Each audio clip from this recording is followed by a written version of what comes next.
All right, we're going to look at the sine rule, which is also known as the law of sine. And this is actually section 11.4 in your book. I believe it flows better to jump to this section.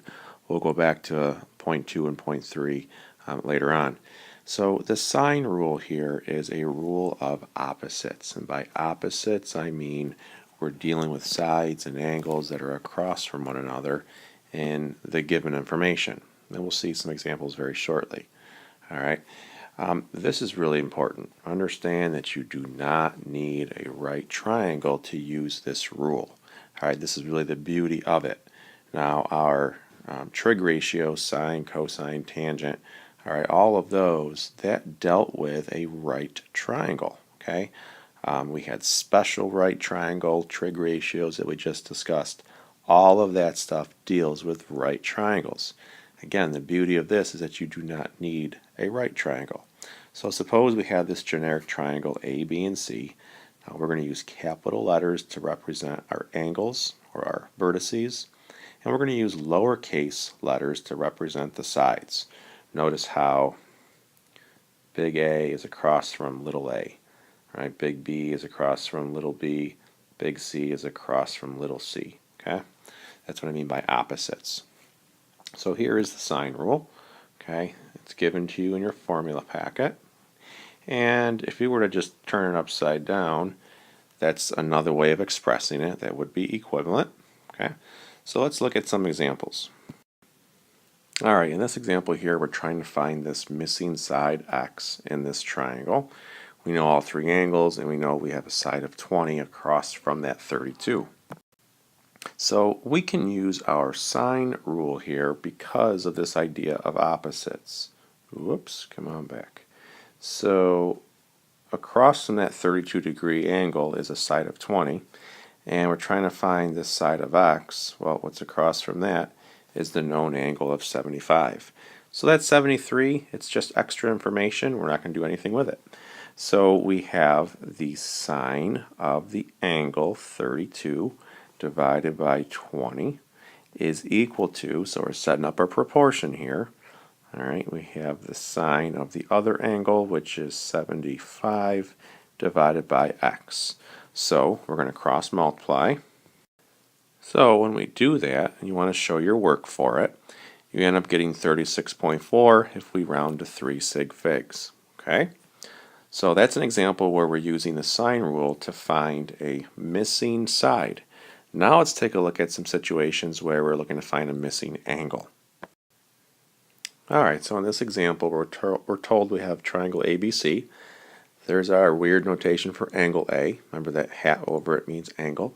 So angle A is 40, and then side A is 14, side C is 20. We're trying to find angle C. So let's start by drawing a possible picture for this. Okay. So let's suppose this is our A, and this is our B, and this is our C. Angle A is 40, little a is 14, so that's across from that angle A. And then little c is 20, so that's across from the angle that we're trying to find, which maybe we call it x. I suppose you can call it c if you want to keep it that as well. So we need our sine rule here, and again it's applicable because of this idea of opposites, right? We see these two are opposite one another, these two are opposite one another. Okay, so we have the sine of 40 all over 14, and again I could flip it. I could say 14 over the sine of 40. Doesn't matter which way you do it. Just be consistent on each side. So here you would have the sine of x, that's what we're trying to find, all over our side of 20. So let's cross multiply. Okay, so when we cross multiply, we would then divide by 14 to get sine of x alone. From there, I just put this piece right into the calculator. Now, since we're in the middle of the problem, you don't ever want to chop your number or round your number to 3 sig figs. Here, I just decided to go out 6 digits, all right, to ensure our overall accuracy in the end. So if we're now going to undo this and get x alone, we need inverse sine, okay? So if I were to do a good job showing my work here, okay, which you're expected to do, All right, to find x, it's equal to the inverse sine of that number. Well, from there, if we feed it to the calculator, we are going to get 66.7. Okay, 66.7 degrees. This is where we want to round to 3 sig figs. Now it appears that we would be done and that this would be our final answer and that we would be able to just move on. Well, because we are finding an angle and we are using the sine function, we have what we call the ambiguous case that we have to check for. The word ambiguous means double meaning. In the context of math, we're talking about a double or a second possible angle. All right, so this is one angle, but there is the possibility of having a second angle that could solve this equation right here. So if we look at this equation, all right, there is another possible answer. And we're going to spend more time talking about this in a later video, but the idea is you have to recall that sine is positive in the first two quadrants, okay? So if this is your sine function, all right, 0.918, suppose that's right here, all right, there's two possibilities for your angles, okay, that reach that height. That's going to happen in the first two quadrants, okay? So the 66.7 would be the first time that happens. Suppose that's this first one. The second one is going to be in the second quadrant. To find it, it's very simple. You're just going to do 180 minus the answer that you got. So that'll give us 113.3. Now remember, this is angle C that we're finding here. So this appears to be another answer for angle C. So what that means, guys, is we can redraw this in a different manner, and that different manner is that angle C this time. Okay, our A, B, and C are still in the same positions, but angle C this time is 113.3. What you want to check for is, would that actually fit in the triangle? In other words, we know for sure that angle A is 40. So just keep in mind that the angles in a triangle have to always add up to 180. So yeah, there is room for an angle of 113.3 degrees. Okay? So we have two possible angles here for angle C. We have 66.7 and we have this other one. So suppose we were told that angle A were 80 degrees and this angle C ended up being 113 like that. It wouldn't fit because, again, the angles would be greater than 180. So we're going to see that going on in this next example. Okay? But for this one, to find angle A, we can conclude that the answers are that number and that number. Okay, so you have two possible answers. Remember to check for the ambiguous case, which again just means a second possible answer. Okay, I'll shut up now. Alright, I'm back. New example.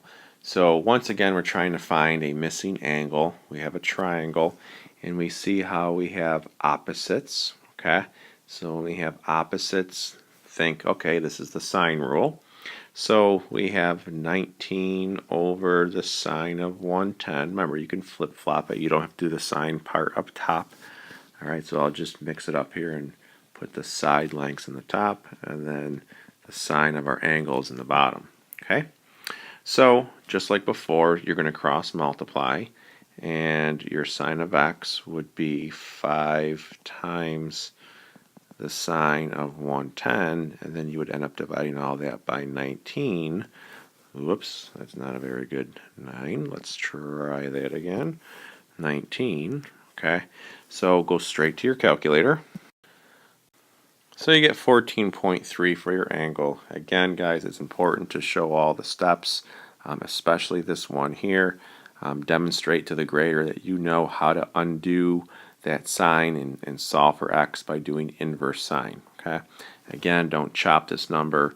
You don't necessarily have to go out 6 places like I did, but you don't want to just do 3 sig figs for everything. 3 sig figs is only for your final answer. Okay. So now let's check for the ambiguous case. Remember, that means we can have another possible angle here. Alright, by the way, we only do this when we're looking to find an angle. If you recall in example number 1 in this video, when we used the sine rule to find a missing side, we didn't need to worry about doing 180 minus our answer because it wasn't an angle, right? So it's only when you're dealing with finding angles and the sine rule. So when we subtract here, we're going to get 165.7. So we want to know, is this a possible second answer? Okay. Well, notice that we have in our triangle a 110 degree angle. Okay. So it should hopefully be rather obvious to you that this would not work, because if we were to add just those two angles, that's going to be something a heck of a lot bigger than 180. We know that the angles in a triangle have to sum to 180. So because this would be greater than 180, all right, we are going to reject this as a possible second angle for x. So the only possible answer is 14.3. Thank you. Have a nice day.